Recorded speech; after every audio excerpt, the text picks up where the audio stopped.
కేంద్రంలో అర్ధరాత్రి దొంగలు రెచ్చిపోయారు. తుప్పతి నరేష్ అనే వ్యక్తి ఇంట్లో 10 తులాల బంగారం, 15 తులాల వెండి, ₹1,00,000 నగదును అపహరించారు.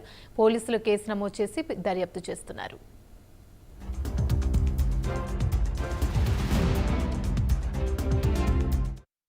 కబోర్డ్ అరిసినంత సౌండ్ వస్తాయి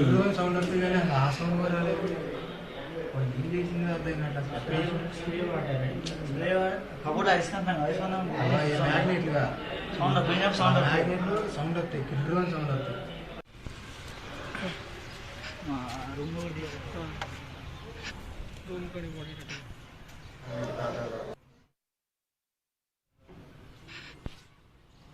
నైట్ పడుకున్న సమయంలో 1 గంట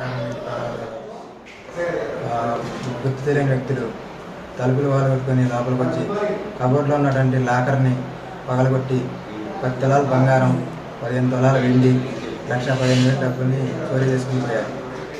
మేము ఉదయం 5 గంటలు లేచి చూసేసరికి మొత్తం డోర్లు మొత్తం ఓపెన్ చేసింది.